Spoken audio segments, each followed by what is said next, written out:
이번에는 그 싱글콘 테크닉을 사용해도 괜찮을까? 뭐 싱글콘 테크닉을 사용해도 괜찮은가? 뭐 이런 질문입니다. 아, 그 좀 질문이 좀 약간 익숙하지 않죠.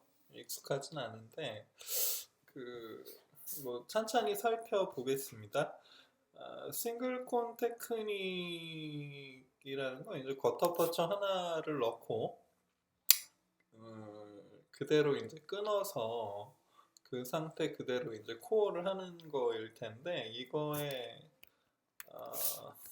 이거의 반대는 컴팩션이겠죠. 컴팩션이라고 볼 수 있겠죠. 그 컴팩션이라는 건 이제 보통 이제 그 버티컬 컴팩션과 어떤 경우는 이제 레터럴 컴팩션이 있겠죠. 그래서 그 버티컬 컴팩션을 그 좀 살펴보면 버티컬 컴팩션은 옛날에는 이제 그 버티컬 컨덴세이션이라는 표현을 썼었는데 그 요즘은 그 이게 겉터퍼처의 밀도가 높아지는 게 아니기 때문에 겉터퍼처의 밀도가 높아지는 게 아니라 그 겉터퍼처의 퍼센티지가 그러니까 겉터퍼처 그 단위 공간의 겉터퍼처의 볼륨이 증가하는 단위 공간의 겉터퍼처의 퍼센티지가 증가하는 컴팩션이라고 보기 때문에 컨덴세이션이란 말을 잘 안 쓰죠. 그 버티컬 컴팩션의 그 대표적인 방법이 이제 컨티니어스 웨이브 테크닉이죠. 그래서 컨티뉴어스 웨이브 테크닉 오브 컴팩션이라고 그러는데 뭐 컴팩션이겠죠. 그래서 뭐 보통 이제 CWT라고 표현을 하는데 이 컨티뉴어스 웨이브 테크닉은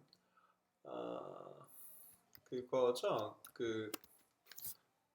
이 컨티뉴어스 웨이브 테크닉은 옛날에 이제 쉴더가 그 1차 웨이브, 2차 웨이브, 3차 웨이브에서 에이피컬까지 겉터포처를 녹여내는 그 버티컬 테크닉에서 1차 웨이브, 2차 웨이브, 3차 웨이브란 방법을 썼는데 그거를 이제 그 한 번에 녹여낸다. 한 번에 그 뷰캐넌 플러거를 이용해서 이제 한 번에 녹여내서 그거를 그 이게 연속적인 웨이브다 해서 컨티뉴어스 웨이브란 말을 썼는데 이게 그 뷰캐넌이 그 플러거를 어, 뷰캐넌이 그 플러거를 만들어서 이제 많이 주장을 했죠. 그래서 이 플러거를 사용해서 그러니까 이 워킹 랭스에서 뭐 예를 들어 뭐 2mm 짧게 아니면 3mm 짧게 아니면 뭐 5mm 짧게 뭐 이런 식으로 그러니까 그 에이피컬의 콘을 2mm, 3mm, 5mm 정도 남겨놓고 나머지를 이제 한마디로 지져서 끊어내는 거죠. 근데 이런 거를 할 때 그 컨티뉴어스 웨이브 테크닉에 그 정해진 룰이 있느냐? 사실 안 그래요. 그 컨티뉴어스 웨이브 테크닉을 보면 그 뷰캐넌의 홈페이지를 봐도 그 시간이 지나면서 계속 바뀌죠. 그래서 이 플러거를 몇 미리까지 넣느냐만 해도 계속 기준이 바뀌어요. 그 왔다 갔다 하죠. 그리고 숫자들도 다 틀리죠. 그래서 이렇게 기준이 바뀐다라는 거는 그 뭔가 이렇게 정답이 있는 게 아니라는 의미이기도 하죠. 그래서 어떤 논문을 보면 그 워킹 랭스에서 2mm 짧은 아니 워킹 랭스에서 7mm 짧게 그 버티컬 컴팩션을 해도 그 플러거를 7mm 짧게 그만 사용해도 그 뭐 별로 리키지의 결과에 차이가 없더라 뭐 이런 논문도 있죠. 그래서 지금 그 술자들의 그 버티컬 컴팩션 컨티뉴어스 웨이브 테크닉을 사용하는 그 우리나라 술자들만 봐도 그 플러거를 몇 미리까지 넣느냐가 다 달라요. 2mm, 3mm, 5mm, 7mm. 그렇게 해서 이제 플러거를 넣어서 이제 버터퍼처를 녹여서 연화시키고 뭐 버티컬 컴팩션을 하면서 끊어내는 거죠.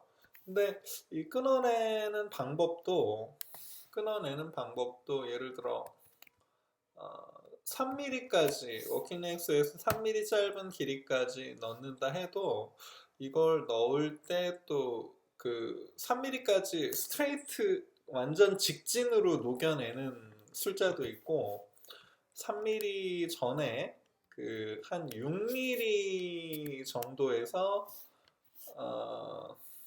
6mm 정도에서 이제 6mm까지는 열을 가하다가 6mm에서 3mm까지 한 3mm 정도는 그 열을 끄고 글라이딩이라고 그러죠. 그 열을 끄고 이렇게 컴팩션 하면서 진행을 하다가 그 다음에 이제 그 컴팩션이 이루어지고 나서 한 10초 정도 서스테인드 푸시라고 그러죠. 그러니까 이게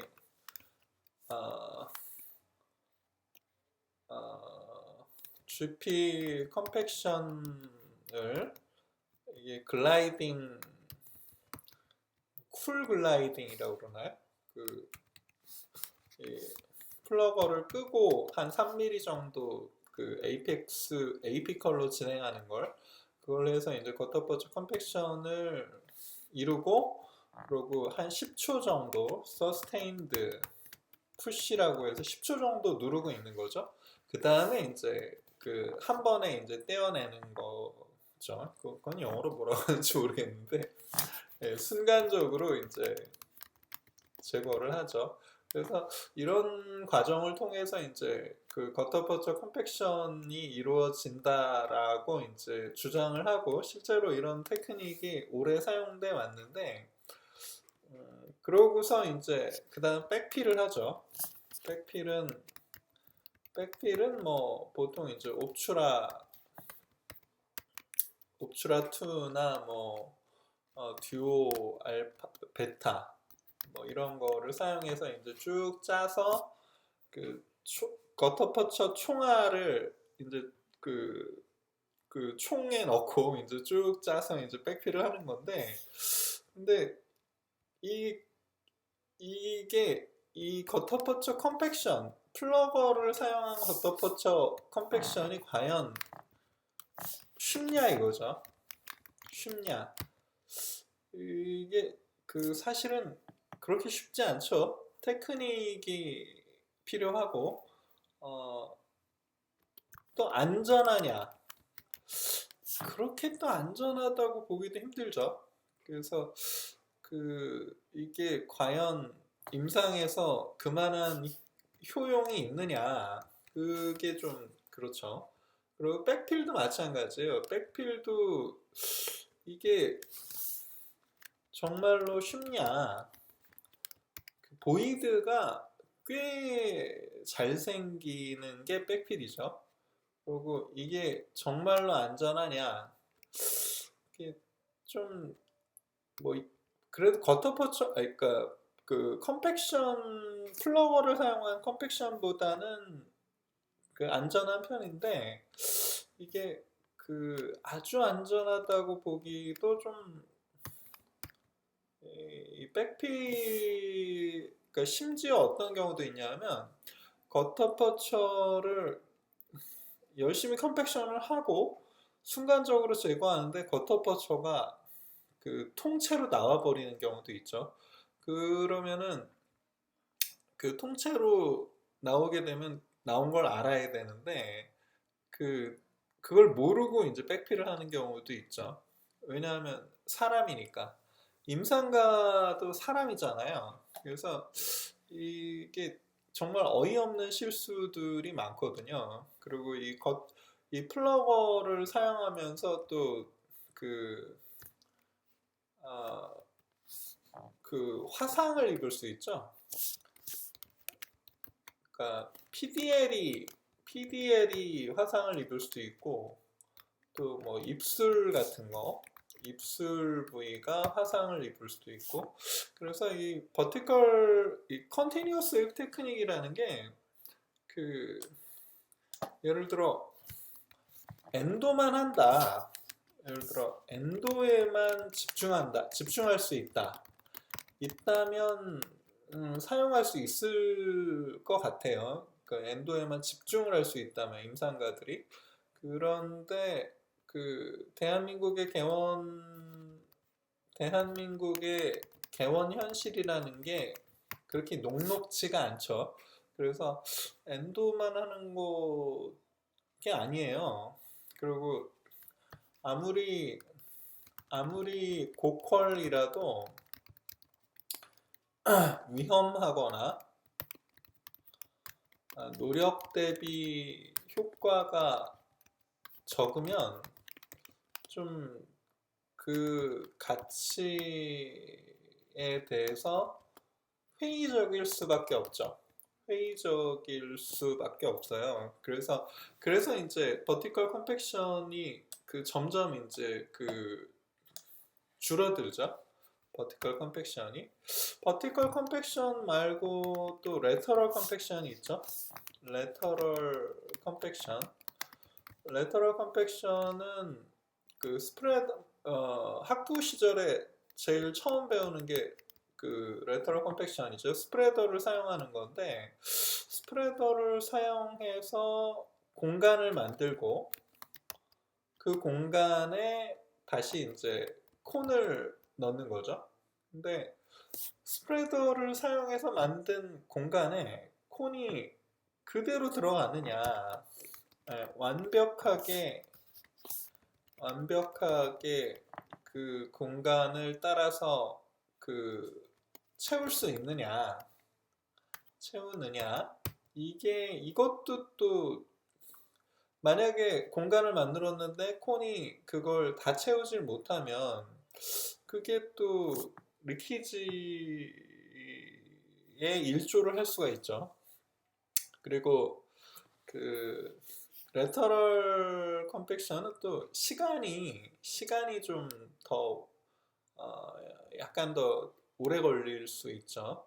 그래서 이제 이런 거 저런 거를 뭐 이런 거 저런 걸 사용을 하다가 저는 어떻게 하느냐, 약간씩 사용해요. 약간씩.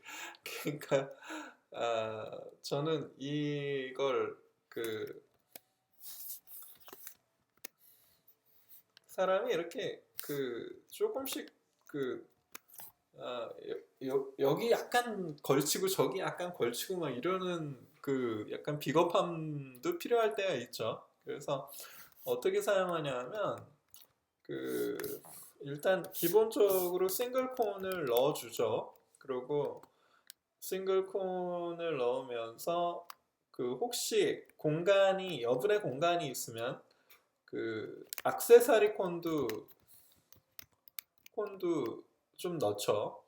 그리고 그 다음에 여기 끊어낼 때 그 오리파이스 쪽에 아주 약간의 그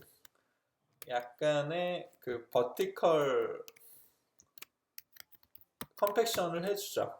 그래서 그 일종의 그 레터럴 약간 버티컬 약간 이렇게 써주면 저는 이 정도가 합리적이라고 생각해요.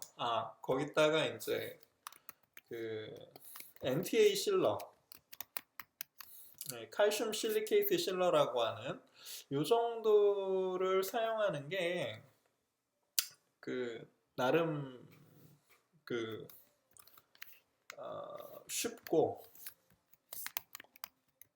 안전하고 그리고 또 예후도 좀 괜찮지 않나 이렇게 생각을 합니다. 그러니까 그 콘 하나를 넣는데 그 약간 옆에 공간이 좀 있는 것 같으면 콘을 한두 개 좀 더 넣어주고, 그러니까 일종의 레터럴 컨덴세이션이죠. 근데 저는 그 스프레더가 필수라고 생각하지는 않아요. 그래서 콘을 넣었는데 옆에 좀 여분의 공간이 있으면 콘을 뭐 한두 개 더 넣을 수도 있잖아요.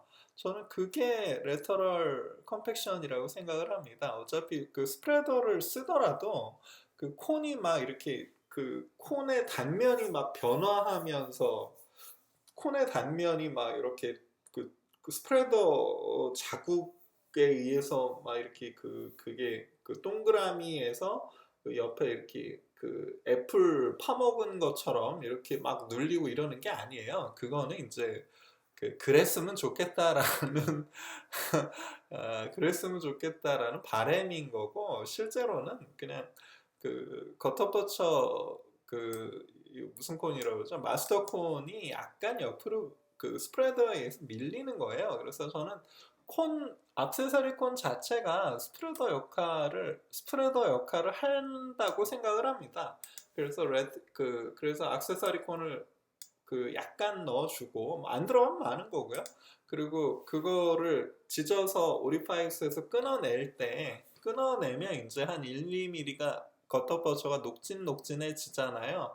그때 이제 그 한번 끊어내면서 한번 눌러서 버티컬 컴팩션을 해주고, 그러고 그 거기서 그 한 번 더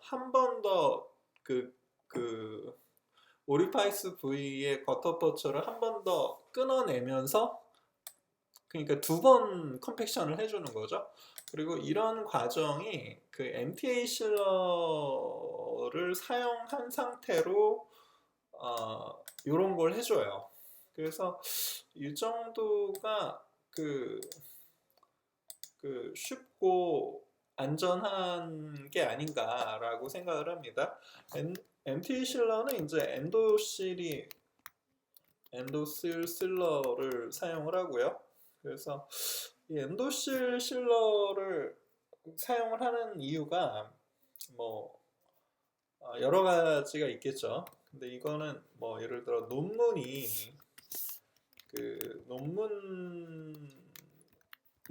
많이 이렇게 나와서 좀 이 정도면 따라해도 되지 않을까라고 생각하는 면도 있어요. 이게 논문이라는 건 논문 하나 가지고 논문을 읽었다라고 생각하는 게 굉장히 위험한 거죠. 그러니까 논문은 그 추세를 봐야 돼요. 추세. 그러니까 어떤 논문이 있다 그러면은 그 하나의 논문으로 뭘 평가하는 게 아니라 어떤 논문이 이렇게 계속적으로 어떤 추세의 논문이 나오는지를 봐서 내가 이 술식을 사용해도 될지, 내가 이 재료를 사용해도 될지 뭐 이런 거를 판단해야 되거든요. 그래서 임상가는 그 논문을 아주 많이 보든지 아니면은 논문을 아예 안 보고 그냥 논문을 많이 보고 논문을 많이 쓰는 교수님들이나 일부 개원의 선생님들 뭐 이런 분들하고 좀 친하게 지내는 게 저는 더 현실적이라고 생각합니다. 그래서 논문 어쨌든 요즘은 이제 엔도실이 좀 많이 대세가 됐죠. 그래서 이런 거를 좀 사용을 하고요. 그렇게 근데 논문만이 이유가 아니에요. 첫 번째는 논문이고, 그다음 두 번째는 뭐냐면 제 개인적인 선택인데, 치수강에서 제거가 쉬워요. 그러니까 우리가 아무리 그 실러를 조금 쓴다고 해도 그 이렇게 엔도실이라는 게 시리즈로 짜는 거 아닙니까? 근데 그렇게 그 근관 내에 엔도실 실러를 엔도실 MTA 실러라고 그러죠? 엔도실 MTA 실러를 썼을 때 아무리 근관에만 넣어도 이게 치수강 체인버에 실러가 이렇게 그 많이 이렇게 묻죠. 그래서 보통의 문제는 보통의 실러는 그 체인버에 한번 그렇게 묻으면 그걸 제거하는 게 너무 어려워요. 이게 제거가 뭐가 어렵냐라고 생각하실 수 있는데, 근데 실제로 이렇게 자세히 들여다보면 그 이게 그 이게 이걸 뭐라고 해야 되나? 그 자세히 그 치수강 내부를 들여다보면 그 사실은 실러라는 거는 그 근관 내에서나 실러지 치수강에서는 그 이게 리키지의 원인이 된단 말이에요. 그런 생각 안 해보셨어요? 그러니까 근관 내에서 겉터퍼처 주위를 헤르메틱하게 실링을 하는 게 실러이지만 치수 강 펄프 체인버에서는 이 실러가 많다는 얘기가 좋은 게 아니죠. 치수 강에는 그 예를 들어 코어 머티리얼이나 본딩 머티리얼들이 그 실링을 해줘야지 치수 강에서 실러 예를 들어 뭐 실라펙스나 AH 플러스나 이런 것들이 남아 있으면 그 자체가 리키지가 된단 말이에요. 그래서 제거가 쉬워야 돼요. 그러니까 치수 강에서의 제거가 쉬워야 돼요. 제거가 잘 돼야 그 다음에 코어 같은 걸 이렇게 깔아서 그 제대로 밀폐를 할 거 아닙니까? 근데 레진 실러나 수산화칼슘 실러 같은 건 제거가 너무 어려워요. 근데 MTA 실러는 그래도 제거가 쉽죠. MTA 실러를 제거를 해보면 이렇게 근관 내에 있는 MTA 실러는 잘 제거가 안 되는데 치수강에 있는 MTA 실러는 제거가 잘 돼요. 그래서 현미경으로 들여다보면 그런 게 느껴지거든요. 그 다음에 두 번째는 혹시 남더라도 이거는 그 재료 자체가 MTA잖아요. 그래서 혹시 남더라도 MTA이기 때문에 그 리키지가 별로 없겠죠.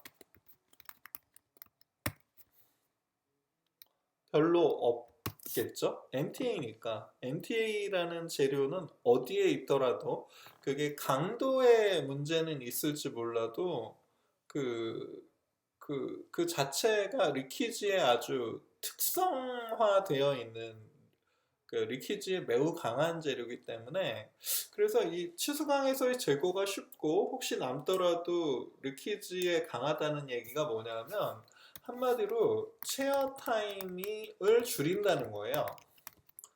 그리고 금방 할 수 있다는 얘기죠. 다른 실러에 비해서 체어 타임을 줄이고 그 다음에 비지수를 줄이죠.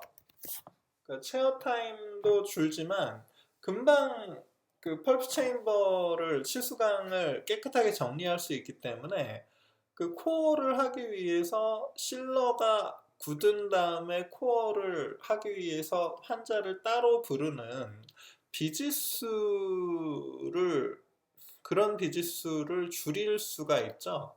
그래서 저는 그 MTA 실러의 그 효과 뭐 이런 거는 사실은 다른 실러와에 비해서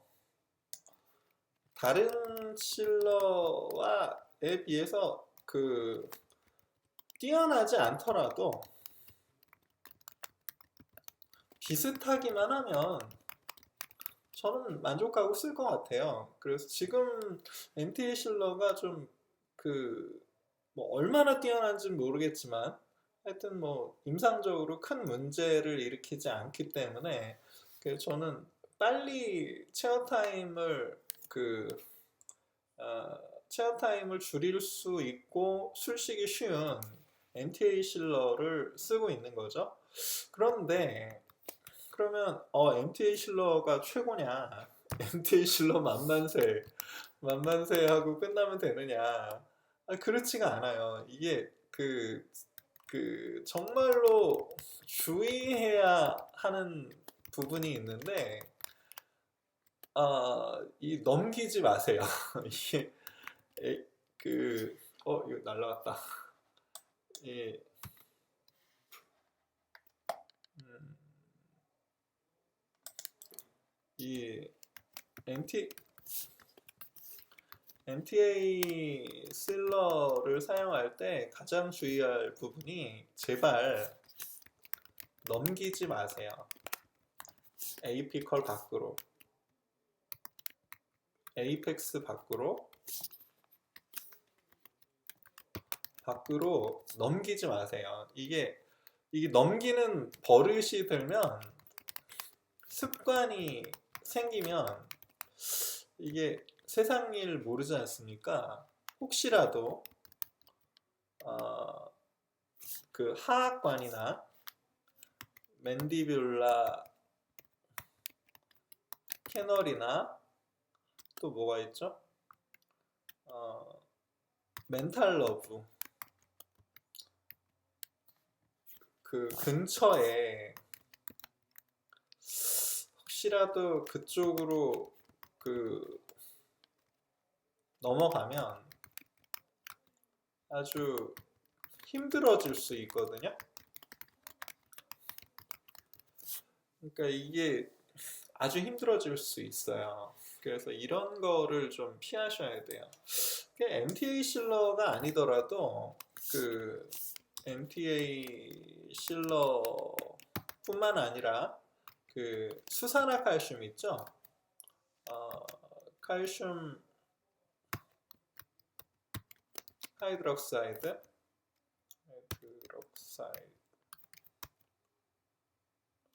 이 철자가 어떻게 되는지 까먹었네. 뭐 어쨌든 수산화칼슘 제제를 이거를 그냥 막 쓰다가 제가 아주 충격적인 사진을 본 적이 있는데 하악관을 꽉 채우고 거기다가 이제 우리 블랑 마취할 때 니들이 접근하는 민귤라라는 해부학적 구조가 있지 않습니까? 맨디뷸라 캐널이 시작하는 하악관이 시작하는 그쪽까지 수산화칼슘이 넘어간 걸 봤는데 이게 참 저는 습관이 무섭다고 생각하거든요. 그래서 에이펙스 밖으로 이 MTA 실러나 수산화칼슘을 이걸 채워서 이걸 근관을 채워서 에이펙스 밖으로 배출시키는 이런 습관은 굉장히 무서운 거라고 생각해요. 그럼 어떻게 하느냐? 그러니까 예를 들어 실러는 근관을 채워야 되는데 어떻게 하느냐? 저라면 한 1초만 넣고 1초 정도 1초도 오랜 시간일 수도 있죠. 1초 정도만 주입을 하고 에이피컬 3분의 1에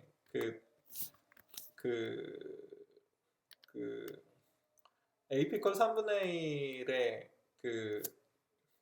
실러가 도달하는 건 콘을 사용해서 그러니까 거터퍼처 콘으로 슬쩍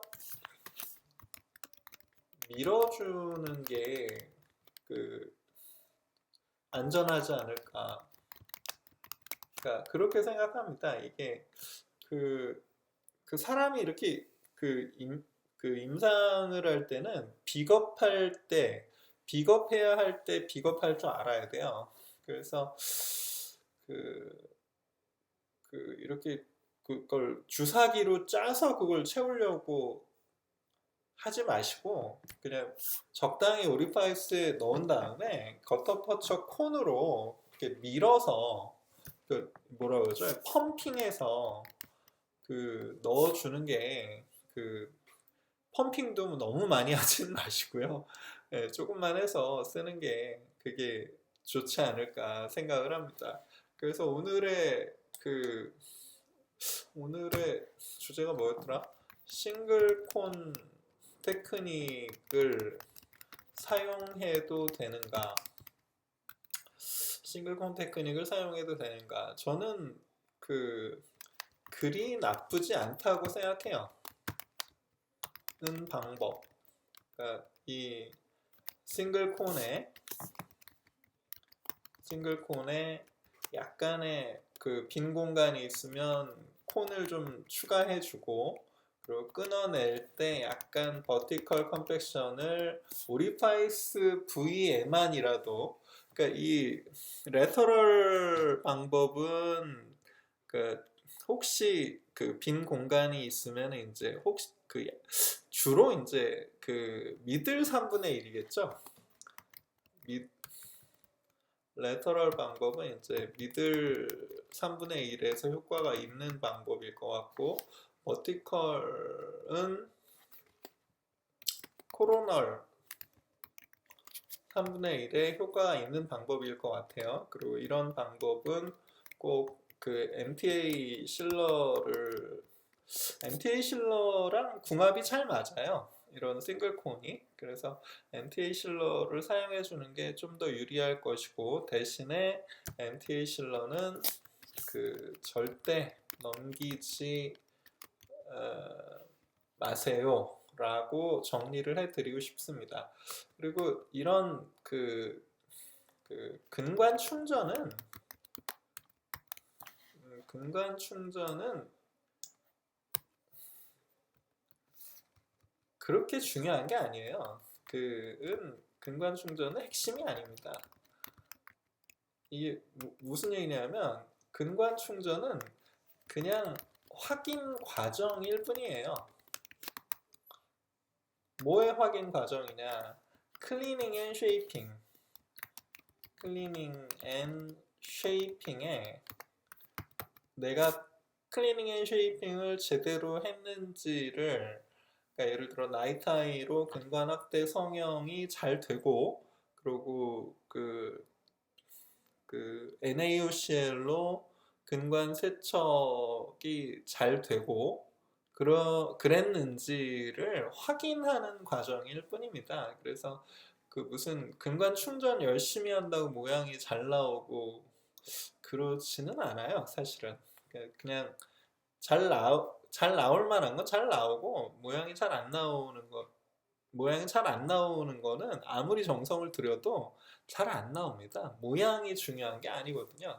그래서 그 클리닝 앤 쉐이핑을 얼마나 그 클리닝 앤 쉐이핑이 잘 됐으면 그 근관 충전 형태가 조금 그렇더라도 그냥 잘 됐겠지라고 생각하세요. 그게 맞는 것 같고요. 그래서 이게 그 나이타이를 사용한 그 우리 패스가 있을 거 아닙니까? 나이타이를 사용한 패스에 준해서 그 거터퍼처 콘을 그 패스에 맞게 배열을 해줘야 돼요. 이게 그 당연한 거죠. 당연한 건데, 그러니까 예를 들어 나이타이 패스를 예를 들어 그 하악 대구치 그 디지털 캐널에 나이타이 패스가 버컬과 링걸과 가운데로 그 세 갈래로 사용을 했다. 만약에 그렇다면 거터퍼처 콘도 그냥 그 세 갈래로 따로 그 넣어주는 게 예, 좋습니다. 그리고 그 콘 중에 일부가 끝까지 들어가지 않더라도 끝까지 안 들어가면 그 중에 끝까지 안 들어가는 콘은 뭐 예를 들어 액세서리 콘이라 생각하고 써줘도 되죠.